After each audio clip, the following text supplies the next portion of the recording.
Okay, hi everybody. Welcome to another episode of Get Into It with Gila. Tonight I have Mara Pfiffer. Hi Mara, Hi, Gila. how are you? I'm good. How are you doing tonight? I'm doing really well. Thank you so Good. much for joining us. Uh, Oh, thanks for inviting me. I'm Sure. looking forward to the conversation. Me too. I have a lot of things I wanted to discuss with you, and I'm so excited to share it with the listeners. I, Alrighty. I'll first say that you are actually my really good friend Kellie's mom. Yes. And Kellie's been here before on the podcast, and she's awesome, and we love her. But could you Yes. just introduce yourself to the listeners? Like, tell us where you live, what do you do? Tell us a little bit about yourself. My name, as Gila said, is Mara. I live near Boston in Chestnut Hill, so it's 3 miles from Boston. I'm from California. I ended up out here. I married a man who was living here. So when Kellie graduated high school and she was doing a year in Israel, it just so happened I got engaged. So we both moved out of California at the same time. Right. So I here remember I that. am. So when it snows, everybody said, you lived in San Diego. Why'd you move? Yeah. Yeah. That must have been a really hard adjustment. I mean, San Diego to Boston. Especially in the wintertime, but I have to say, I love it here. I love the change of scenery, the seasons. So I actually prefer it here. You were born and raised in California? Right, San Diego. Wow. Wow. Wow. Okay, that's crazy. I actually didn't know that, but I've actually never been to San Diego. I've been to LA and Santa Barbara, both beautiful, stunning, gorgeous places. And I can't imagine going from San Diego to Boston, but I hear what you're saying, like to always have like the same weather, like it could get like boring or like you just get Right, used to it. right. I have my dad still there, my two children. I have two older siblings that live there. So I go there a couple times a year to visit. So you're back and forth, basically. Yeah. Yeah. Yeah. And you're a nurse, right? I'm a nurse, so I'm a registered nurse and I work in an ambulatory clinic. I do mostly telephone triage and, things that I do a lot of vaccinations. Mm-hmm. So, I'm sure you're very busy with that. yes, so some days they laugh at me because I'm running down the hall. It's like, again? Oh So, my but gosh, I like it totally. because it gives me, yeah, but it gives you a chance to meet the people that you talk to on the phone. It's like, oh, that's who you are, so Yeah. it's And you're so friendly and like you're so good with people. So that's probably like fun for you. thanks. It is fun. It's Yeah. fun to see them in person. Yeah, so Yeah.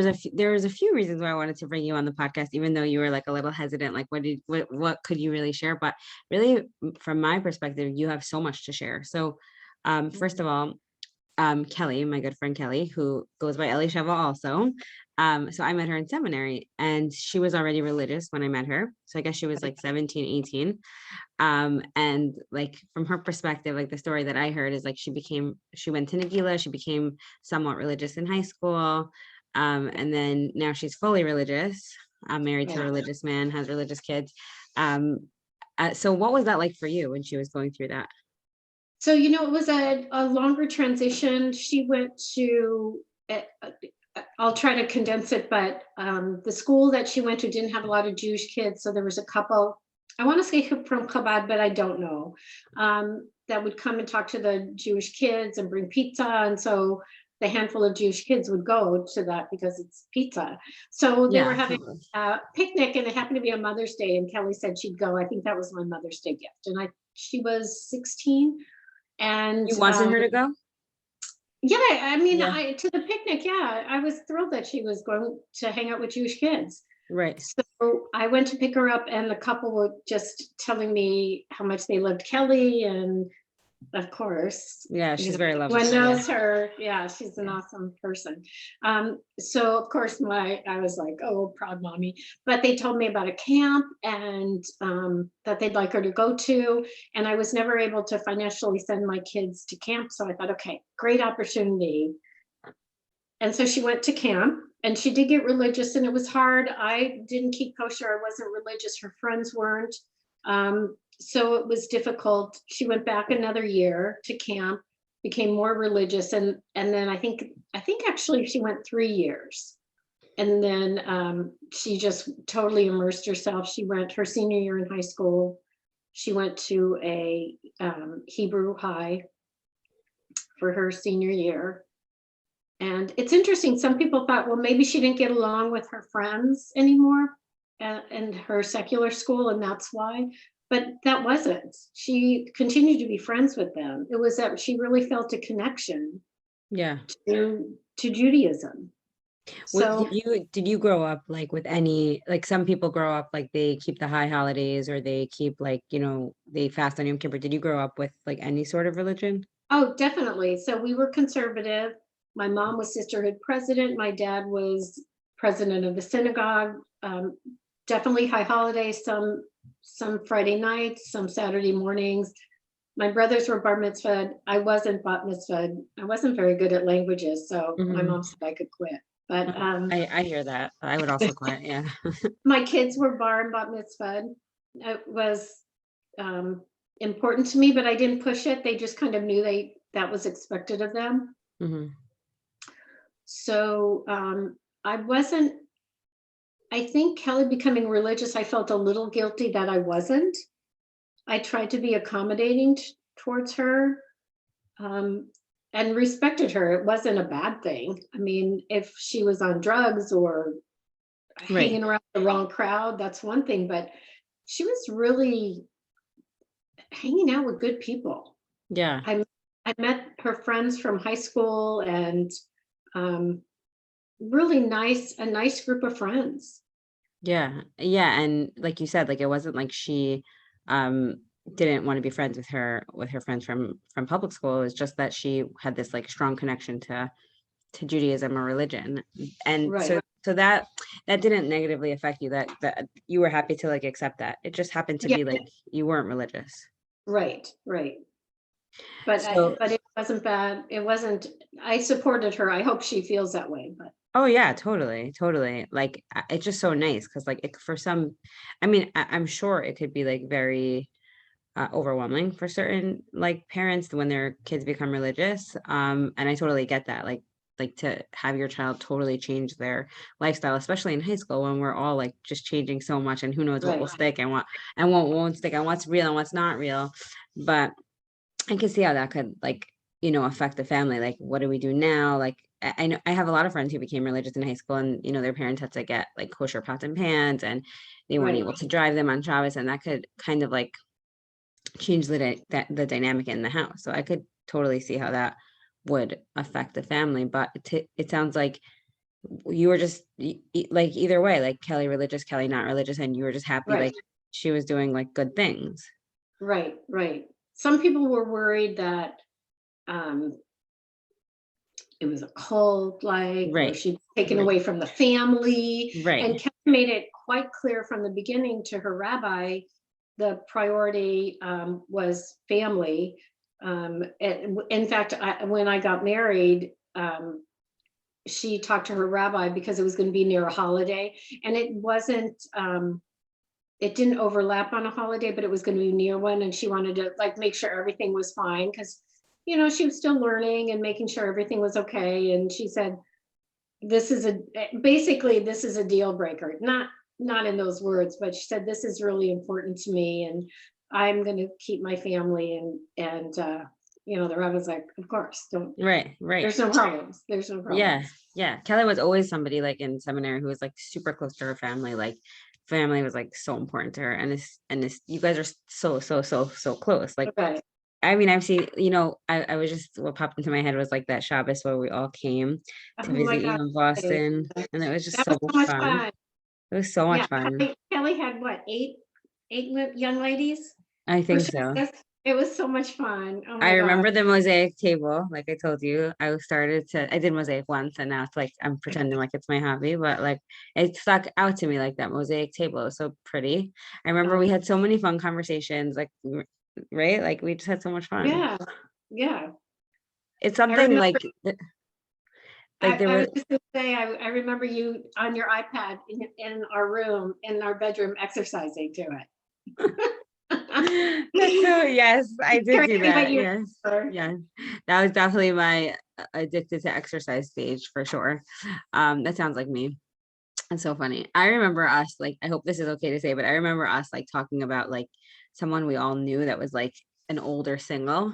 Remember? Right, And yes. you guys, when we were talking about her, you guys were like, "Oh my God, how old is she?" And we're like, "I think she's 29." And you were like, "You guys made her sound like she was 56." And like, I still think about that, like how funny it must be. Like it's true, like the whole like shidduch crisis and like matchmaking. And that put things in perspective for me. Like, oh my gosh, we really are making such a big deal about this in the, religious world.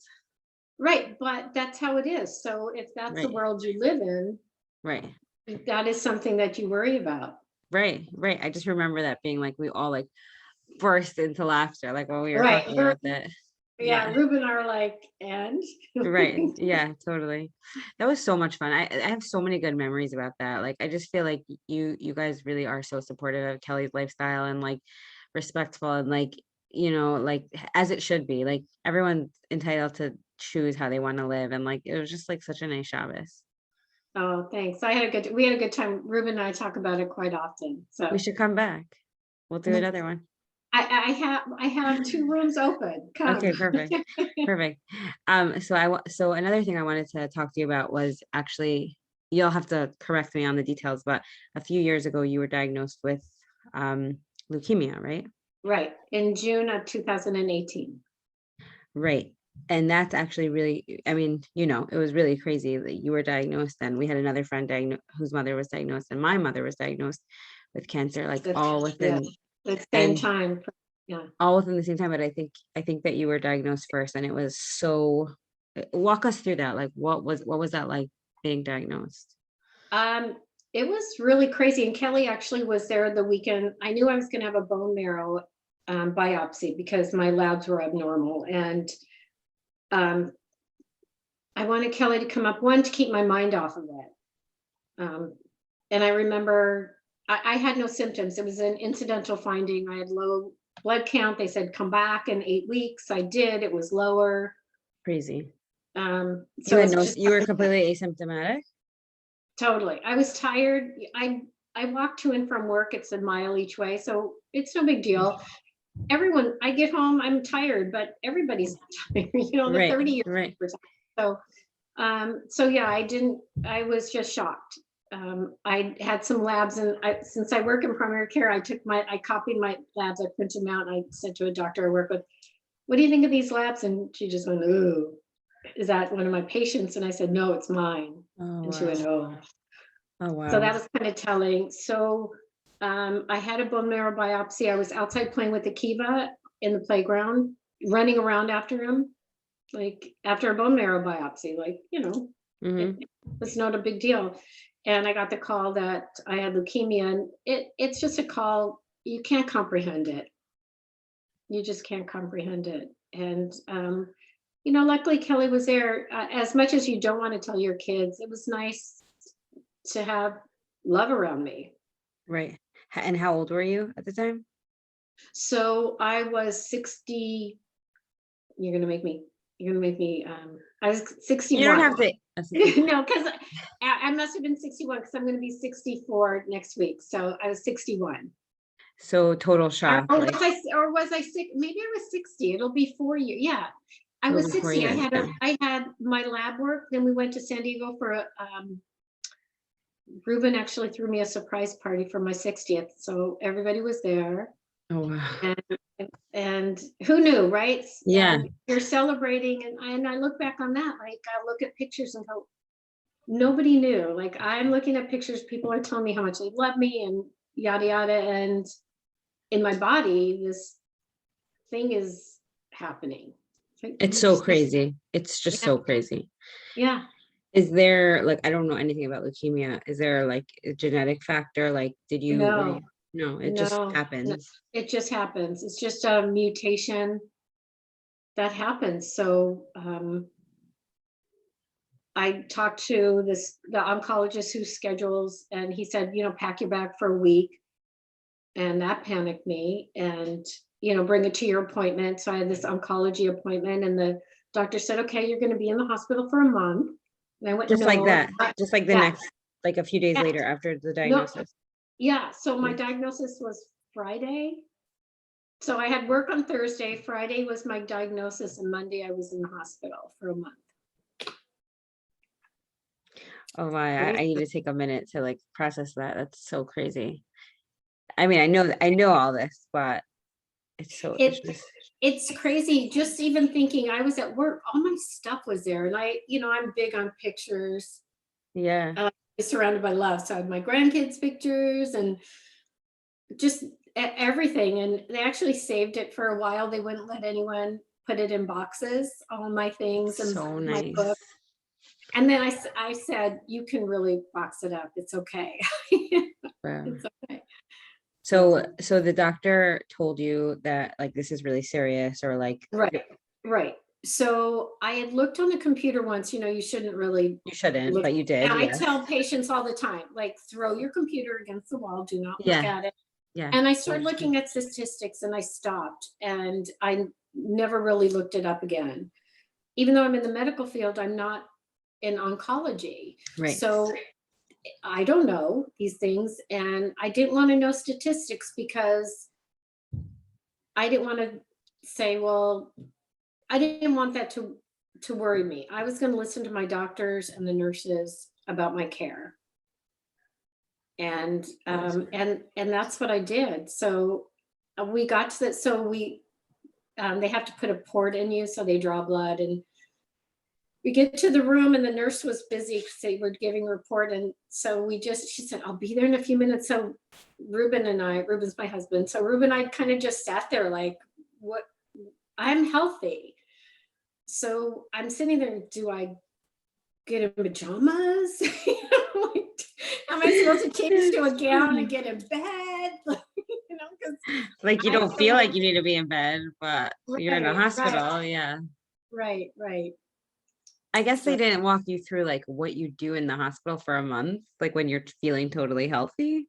Right. Once the nurses came in, they explained it to me, and they don't give you too much because they don't want to overwhelm you.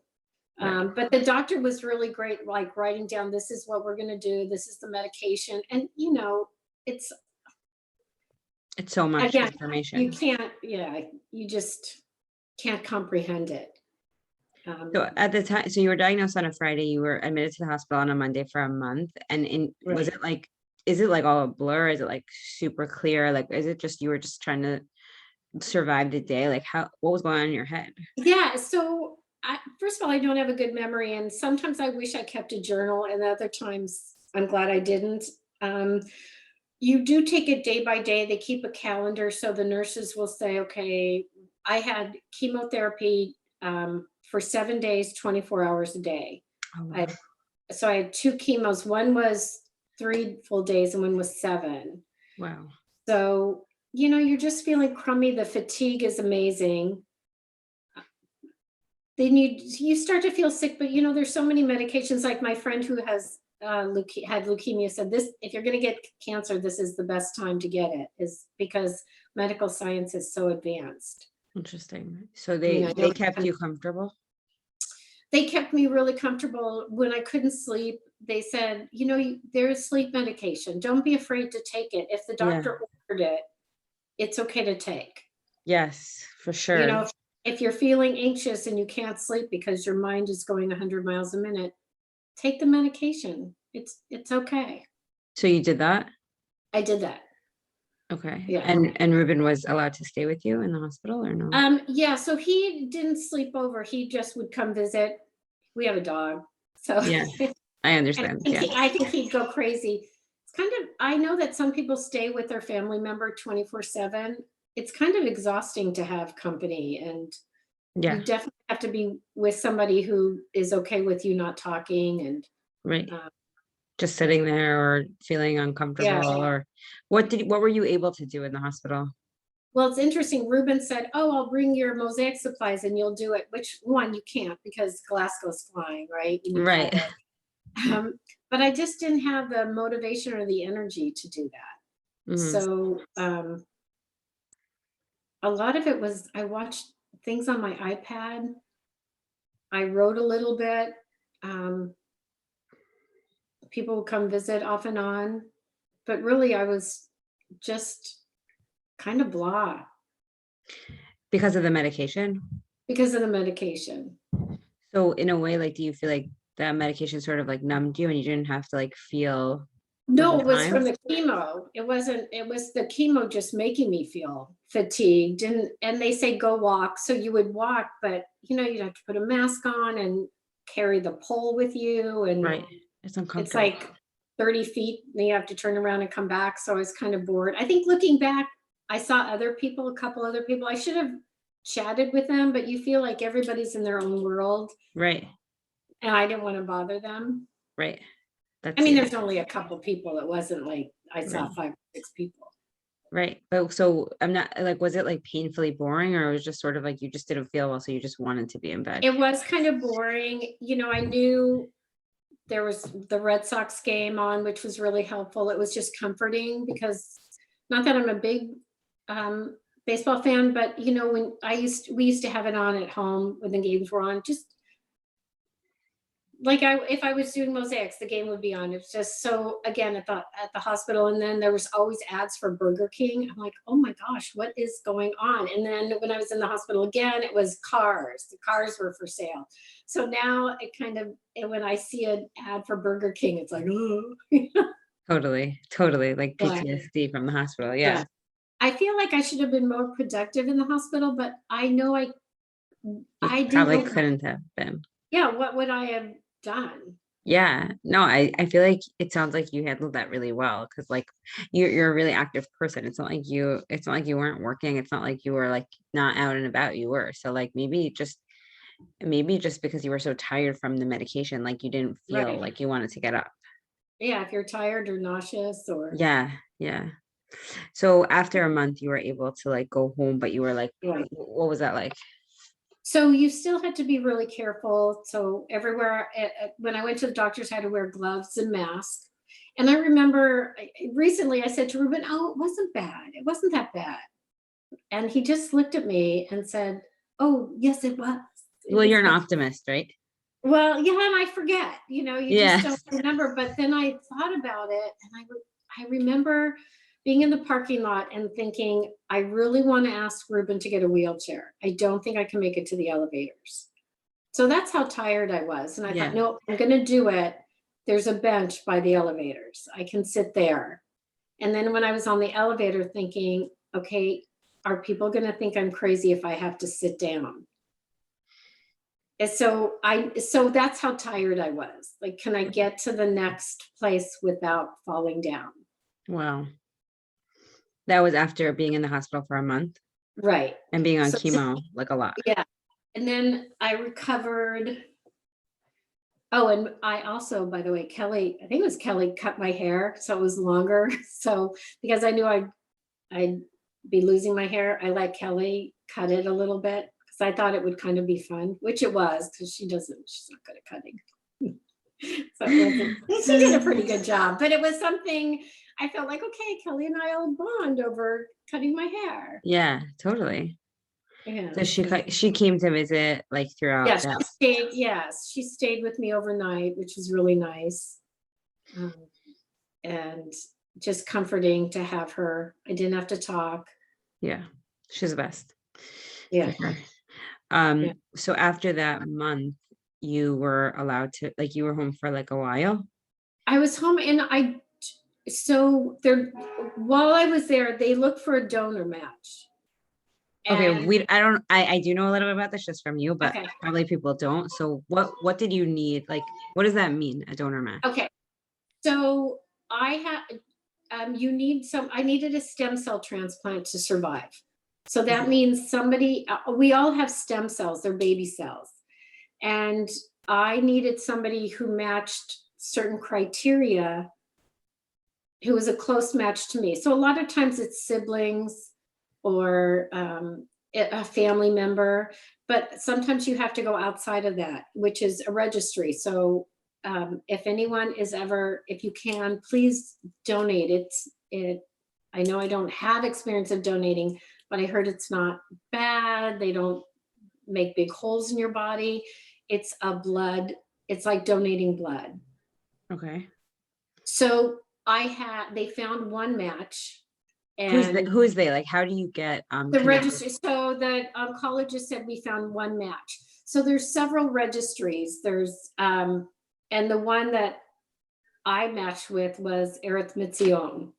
My match was from Israel, and we were going to do it, I think before September, and then we were going to do it for September, which meant I had to go back for another chemo, because you can't go very long without another chemo because your bad cells will come back. Right. So while we're waiting, while they were finding it, I had to do another chemo, which was 17 days in the hospital. So they found a donor, and she had to wait till after September. So we figured, oh, she's Jewish. This is us figuring out, because you don't know who it is. You don't know who it is, right? Right. It's a high holidays. So we waited, and I had that other chemo, and then we found out she couldn't do it for 9 to 12 months. So we thought, oh, she must have gotten pregnant. Right. I remember you telling me that. Yeah. So meanwhile, they when we found that out, I had to have another chemo treatment. So it's another 3 weeks in the hospital. Because again, they can't let your blood cells continue to grow, because the leukemia cells will take over again. So they tested my children, they tested my brothers. They really like people, donors younger than 40.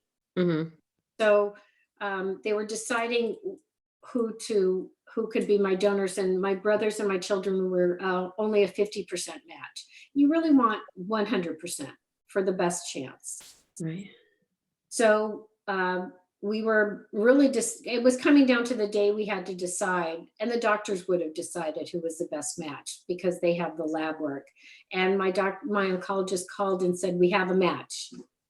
So this donor must have just come on the registry if they just found it. And this was, so you were diagnosed in June. This was when? Right. This was probably October, November. Okay. So I've had, I think, 3 other chemos to keep me going. So my stem cell was the end of November 27th. So when you go into the hospital for a stem cell, they wipe out your whole immunity. And then they bring in this, it looks like a bag of blood if you've ever donated blood. It's just a little bit different color. It's pink, but it's stem cells. So they do give medication to the patient, to the person who's donating, to make your stem cells reproduce more. And then I was in the hospital again for, I keep saying 17 days because it's always around 17, 20 days. And then after that, I was home for 3 months. I couldn't go out. Ruben had to clean the house of like all knickknacks. You have to scrub the house down because you have no immunity. You have no immunity. Right. That's so crazy. Yeah.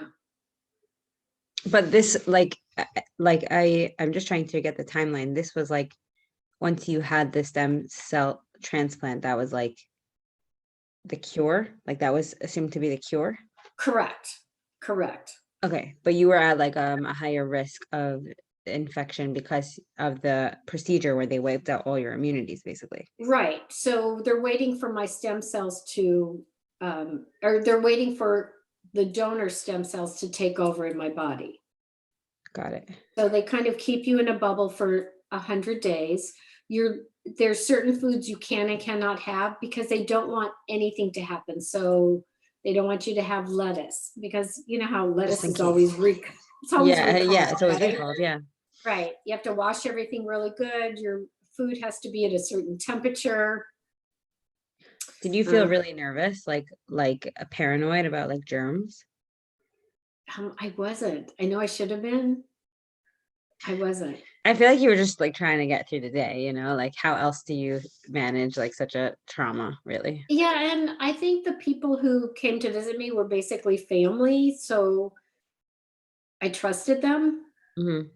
And I had a friend once who was going to come over and she said, I have the sniffles today. I'm not coming over. So everybody I was surrounded with was really careful. Yeah. So it was fine. And then the end of February, I think I could start going out again. But again, going out meant gloves and a mask. And this is before everybody wore, This is this is before, before masks were stylish. this was the year before COVID, right? Yes. So was Ruben allowed to go out or he wasn't allowed to go Oh, out? yeah. Because then he was No, allowed. no. Okay. You could, yeah. We just used a lot of antibacterial gel. Now it's like so normal, like that. Right. Right. So, okay. So And I then, was tired a lot of the time. I remember I used to have a pillow on the couch and I just always would have to lay down. So when I finally didn't need the pillow anymore because I could sit up without being excited, like yeah. it was like graduation day. Yeah. Wow. You're like so positive that you're telling this story in like such Yeah, a I'm funny, sure I like, was positive then, but that sounds really hard. Like really, really, really challenging. So after the 100 days, did you feel, well, how did you feel during those 100 days? Did you feel like more tired? There was so much going on in your body. right. So I was just really tired. I didn't have any motivation. I didn't have an appetite, which for me is shocking. Um, Yeah. No, it's Another thing actually, about, that's really hard. bringing into a weight issue, I lost a lot of weight to where I wasn't eating. They were thinking that they're Mara, if you don't eat, we're putting, Giving you a we're feeding tube. Yep. feeding tube. And Oh, yes. I out of the didn't. hospital, I loved the weight I was at. And I loved feeling the way I felt. And then recently I said, but I want to be back there. But, I tell myself, but the nurses want to put in a feeding tube. Like, That is think such a good about, point. That is such a good point. Such an important point. I mean, like I treat eating disorders and disordered eating, and I've seen right. that. I've spoken about this many times on my podcast and on my Instagram. Like people, I had a friend who was actually diagnosed with cancer, like when she was like 21 or something, and she lost a lot of weight. And people would compliment her, and she's like, "I have cancer," and they're like, "Wow, I wish I had cancer." Like to the Oh people my are God. so disordered in their thinking that like they think like, oh, like I just wish I was ill. Like it's just so crazy that we, Right. It's so easy to be ill because you'll be thin. Yeah. yeah, Right. that makes a lot of sense. But that's really speaks to the cultural like problems that are going on in terms of like diet Right. culture. And that's a really good point. And also I always say this, that I was a dietitian in a nursing home for 5 years. Like our biggest concern was really weight loss. When people would lose weight, it's like, oh my God, Yeah. what's going on? Is there a Right. kidney problem? Is there cancer? Why were they eating 100% yesterday or 3 months ago and now they're eating 50%? Like something's going on here. It's very whatever the word is, concerning when you had a good appetite and now you don't. That's a really, Right. and the outcomes, like the research shows how poor cancer outcomes are when people stop eating and they lose their appetite. Like we really want to keep cancer patients eating, Right. Right. And when I complain about gaining weight, the oncologist said to me, but we want our patients to be a little overweight, not, but, because God forbid it happens again, we don't want you to be at your lowest weight because you're going to lose weight. It's 100% true. We So I'm saw like, I want to put a sign, like I'm just overweight now because just in case. My oncologist said I have to eat that cookie 5 times. Yeah, yeah. Well, we were so excited when our cancer patients would eat like the milkshake or Right. the cookie. It's funny to see it in that perspective, but it's true. Yeah, the nutritionist come, Mara, what do you feel like? I'll get it for you. We'll go to the Yeah, store. And I'm like, well, string cheese. And she bought me like a Costco container of string cheese.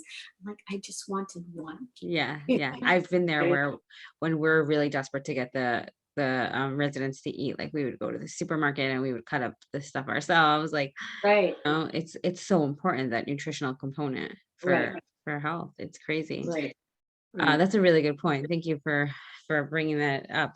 Um, so so after the 100 days, you were right. like in the Like, clear. So no, I still, like, when it was 100 days, I was going to the doctor 3 days a week down to 2 days a week. Um, I could go out, I would start going out probably about, I would take walks, just like I could walk the dog like a block, and then I'd go Mhm. 2 blocks. So I started to go, so I really didn't hang around people. If Mhm. somebody crossed me on the sidewalk, even if I had a mask on, I'd like hold my breath, like, Yeah, because yeah, you just, kind of like now with COVID, yeah, like you just yeah. worry. So when I could go out, I'd go to like TG Maxx that was open at 10, and I'd go right when it opened just to walk around. But when I saw there were 3 or 4 people in the store, I would leave. Uh-huh. So just to get out and have some normalcy. Right. I didn't have anywhere else to go. Right. See, It's now it sounds like by now you were already coming back to yourself, because when I asked you right, like, if you were like a germaphobe, you're like, I wasn't, but maybe I should have been. But it sounds like you just like weren't like in your regular state of mind. But once you right, after those 100 days, you wanted to get out. Like, and then you right. saw people you didn't want to breathe in their air. Just So right. I knew I you had know, to be careful. yeah. So I knew I didn't want, I'm not stupid. I'm not going to put myself in a bad situation, but I'm like, oh my God, I can't go into that store. I'll just go in when it's not crowded. Right. Right. Yeah, the first time I went to Costco, I was a nervous wreck. And Yeah. that was further down. That was probably 8 months after the Right. stem cell. It was quite a ways, maybe even a Right. year. Wow. So then when were you in the clear? Like, when were your doctors like, okay, like you're doing great, you know? Each visit they would tell me. So after a year, every year it's party time. It's like, Yeah. this is great. This is great. I think when you hit the 5 year mark of transplant, that's when they kind of kick you to the wind and say, okay, go out. Yeah. Um, Wow. it does make you think about, especially maybe at my age, I want to live and do things. I don't want to look back if God forbid I relapse. Yeah. We never know when we're going to die, right? It can Right. be it could be for anyone tomorrow, it can be, we don't know. But statistically, I have a greater chance of relapse than another person, Mm-hmm. right? So Mm-hmm. like, I was talking to my husband about it. He's 70, and he's well, I'm older than you. And I said, but because of what I had statistically, I'm not going to live as long as you. I think. Right. I'm not even Right. like, We don't know. We don't know, but we don't know. statistically, But right. relapse is a probability, or a possibility, I should say. Mm-hmm. So I'm kind of grappling with that now, because so I got better, and like you said, it was the year before COVID. Then I went back to work, Yeah. and which actually my doctor said, he would like me not to, but insurance said, oh, you can do it. The disability Uh-huh. doctors was okay. So my doctors that I work with are pretty careful with me. Uh-huh. I don't go into anyone's room that they're sick or anything like that. So That's good. um, yeah, but it makes you realize, what do I want to do with the rest of my life, which we should all think about, right? Let's not waste our time. And we Yeah. do. Right? We get busy with day-to-day things. We have chores to do, we have errands to run. But did you do that road trip you wanted to take, or did you take the class you wanted to take, or did you make excuses not to do it? Right. It gave you a perspective for sure. Right, right. Oh, so what changed? Like, or what do you want to change? Like, what's like, So I'll retire. Well, Kelly's making Aliyah. yes, So, yes. um, so I know that, so I'll probably retire within the year. Oh, wow. That's so I'll visit her. exciting. So I bought a car, and I'm like, I'm going to go on road trips. But of course, in the winter in the East, it's ridiculous. The first Yeah. time I went to go, there was a rainstorm, and then there was a snowstorm, and then there was ice. So we're going to try this weekend to get away. Oh, that's so exciting. I just, want to take little mini road trips, and I want to go drive around and see beautiful sights and scenery. Totally. So, Have you ever been to Italy? That's like no, on my dream list. So we were going to go and COVID happened. I had tickets and everything. So I wanted to go travel before I went back to work since I was healthy enough. Mhm. And the doctor said I could. And then Italy closed. Right. Okay. So you are retiring, God willing, and now you have Yes. like the world is your oyster. Is that like a saying? Yes. Right. Right. Okay. This is what I also really want to talk to you about because it had this, I mean, your story had a profound effect on my life, as you might know, just because of well, Kellie is like one of my best friends and I love you too. And it was it was just so hard, like what Kellie was going through and what you were going through. And Um, what you and what had to I go. was going through at the same time. Yeah.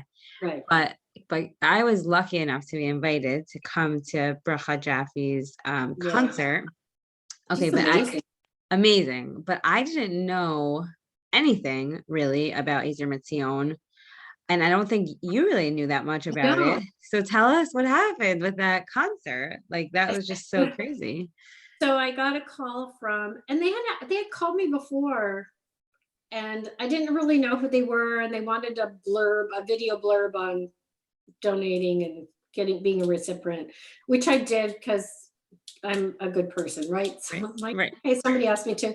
So a woman called me and asked me, identified herself from being from Eretz Mitzion, and I kind of had to research it. Like, oh, this is the organization that found my donor.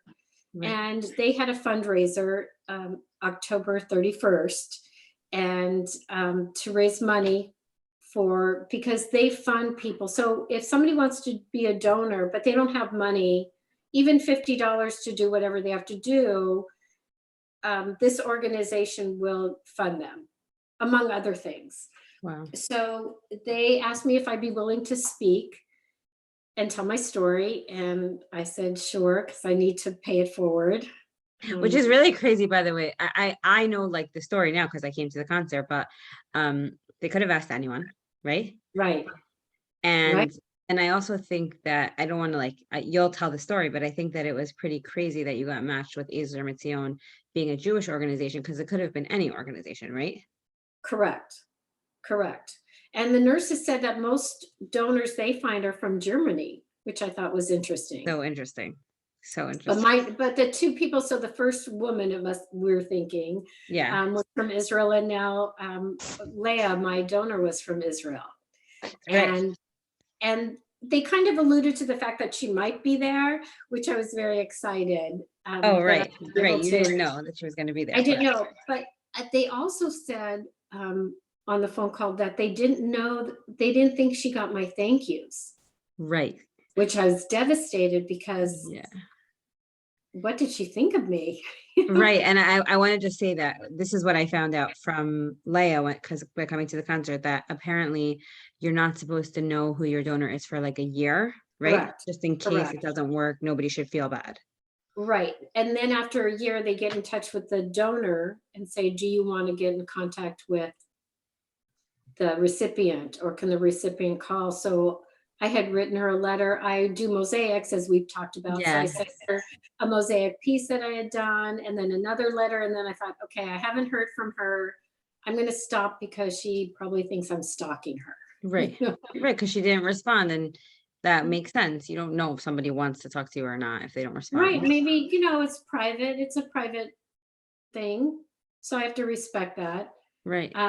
So during the concert, which was crazy, I was treated like royalty. Oh my God. Like being on this podcast, this doesn't happen in my life. And so I went to this wonderful old theater, and I had sorry, I always lose my words. I had my own little room, and they were trying to keep me away from the donor. I saw that the donor was going to be there. Right.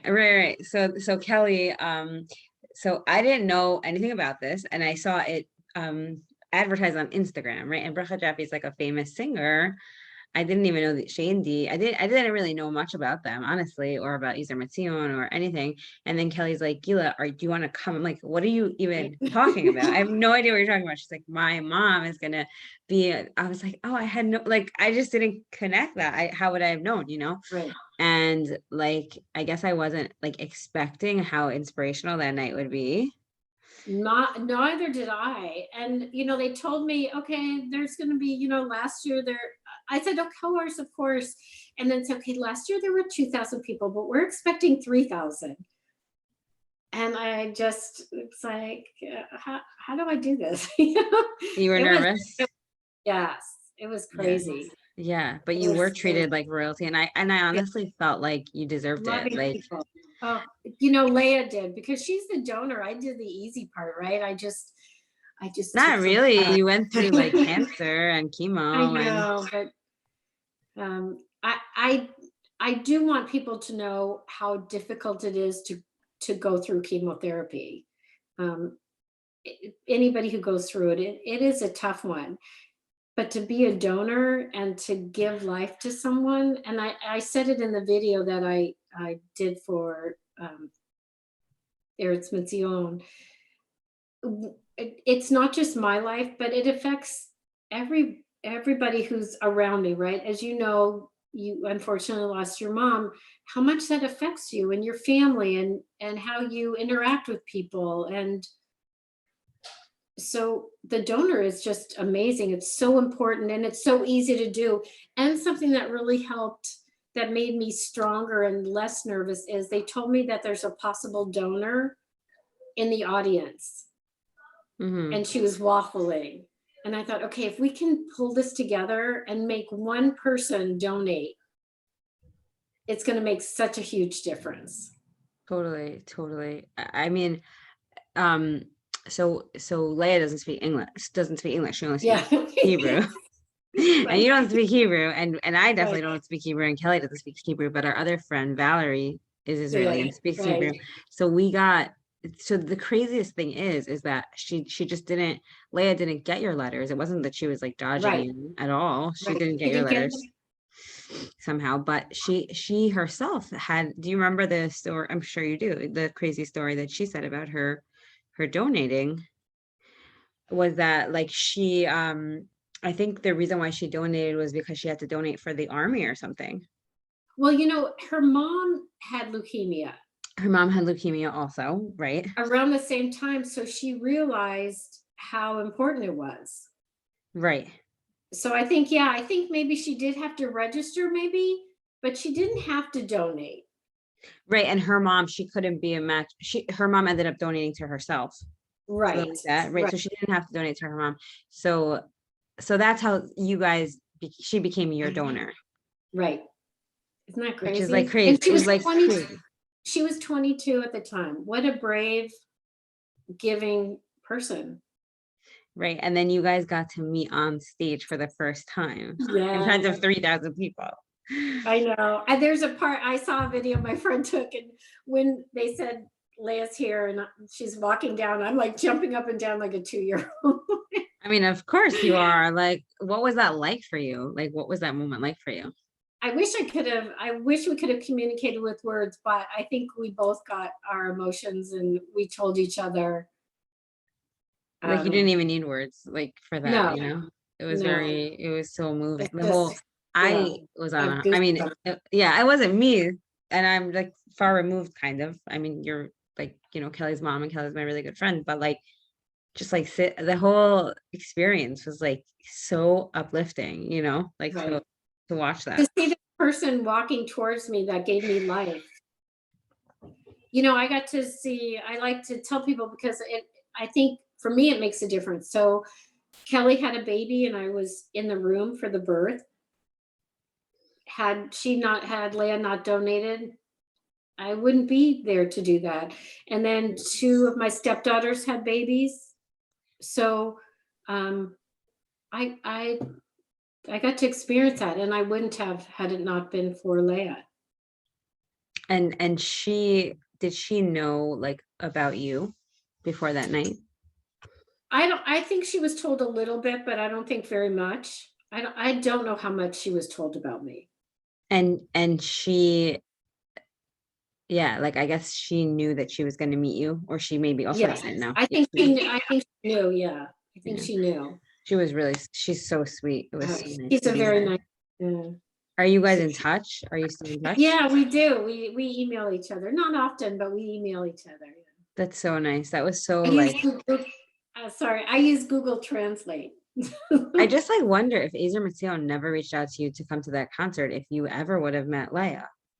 No, because how would I have known? I just thought she wanted her privacy. Isn't that crazy? Isn't that just like the Yeah. whole thing is really nuts? Like the fact that she was your donor and the fact that they asked you to come, and I mean the fact that she donated and here you are, but The whole thing was like a dream. the whole thing was a dream for me also. And I was just a I was glad you were bystander. there. I I was can't glad you were imagine. there. What was that night like like leaving the hall and like going to sleep? Like what did you feel, like surreal, like on a cloud? Well, I have to tell you that on the way out, a little girl asked for my autograph. Of course she did. So I said to her, she was so cute. She was looking at me and she had really cute earrings. And she looked at me, she's like, "Oh, yeah, I saw you." And I said, "Oh, I love your earrings." And she's like, "Ah," Oh my like some gosh. star talked to her. It was kind of surreal. Just walking back, I couldn't put it in words. I just had this nonstop smile. Yeah, yeah, it was amazing. And it's funny because Danielle Renoff was there, but I don't think you knew who she was or your friends knew who she was, but she's like a Jewish celebrity in like our circle. Well, I thanked her for making Kellie so happy. Right. And Kelly and I were like starstruck and like, Yeah. like, oh my God, it's Danielle Renoff, like, I know Kellie was just like staring at yeah, her. yeah, she's really famous. And she had her little, like she was giving out her spice mix I and use your spice mix all the time. Peas, lips, carrots. I yes. tell you, I use that spice mix all the time. Yes, that was just like, oh, the whole thing was amazing. And I remember just so I think you might have known this, but like Kelly was like, Gila, I don't know if I can get you in.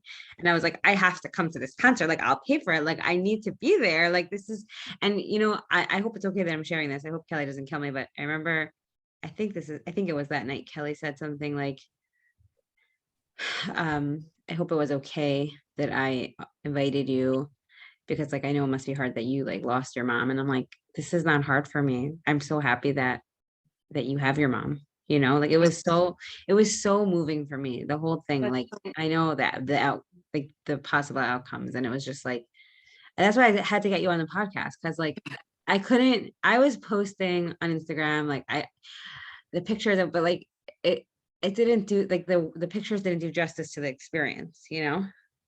Right. You almost had to be there. Yeah. It was amazing. I mean, people were coming up and can I hug you? Oh my gosh, can I hug you? And I'm thinking, you're the star of the show. I'm just Mara. Just like, oh, can I hug you? Oh my God. It was amazing. It was amazing. And I really hope that the way you're touched and I was touched, that there were people in the audience again who will donate because they'll remember that night. 100%. I think that that's like probably one of the most important parts of this interview, is just to educate people on, like, I mean, I don't really know what it's like to donate. I don't know, maybe we'll share a link in the show notes of like what to do if you decide that you want to be a donor. Yeah, Or that would be nice. yeah. I know that I lost my train of thought. Sorry. I was thinking about donating. So I know that the website, I think they have 4 million people registered, Wow. or maybe 1 million. And then, but only they've done, not only, but they've done 4,000 transplants.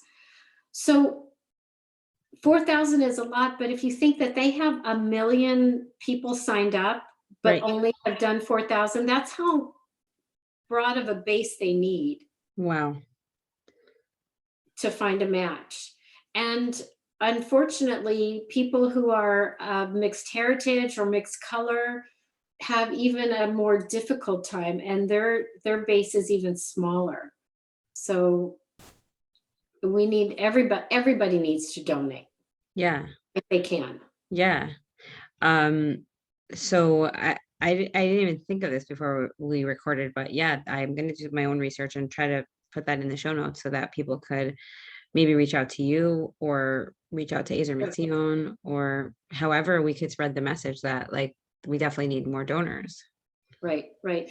And definitely if anyone needs, if you need, I've talked to a couple people, if you have somebody who's going through it, who needs to talk to somebody, please don't hesitate to call me. I know some doctor in my office asked if I could talk to a husband whose wife is going through it. Wow. And, when did you get your hair back? When did it grow back? And he's like, oh, you gave me such hope. I'm going to go back and tell my wife. And Oh, wow. so, if you can make a little difference, I think that the trials and tribulations we go through, if we can help somebody else, it's maybe not worth it, but it makes it worthwhile.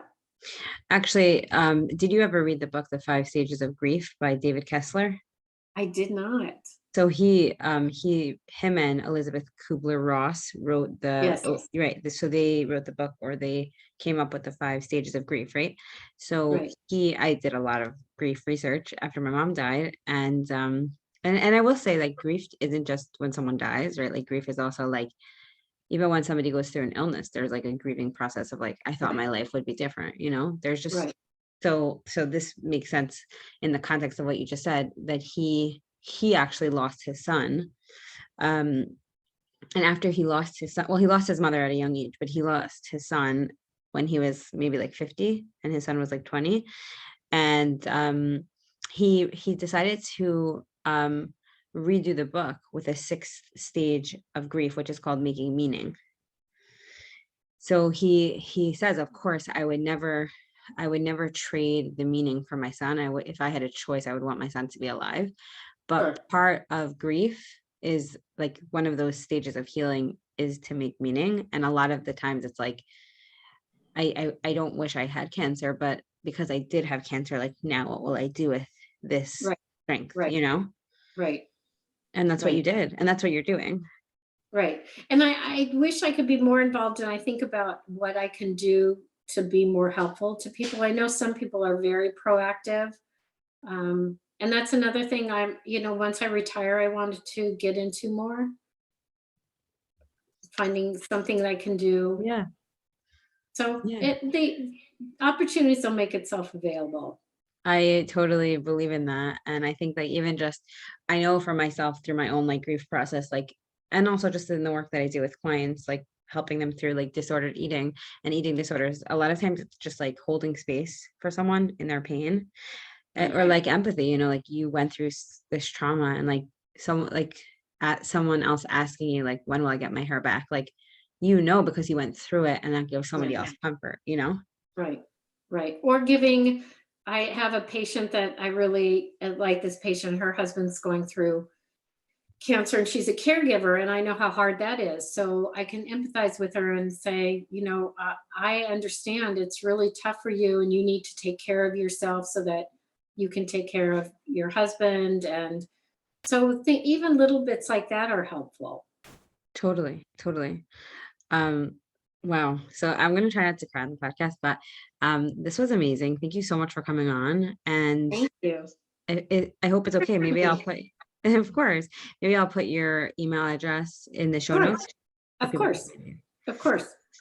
And anybody feel free to contact me. I really, as you can see, I talk. So. And she's the best, and we love her, and totally reach out. We love you, Gila. Oh, thank you. Thank you so much for coming on. This is amazing.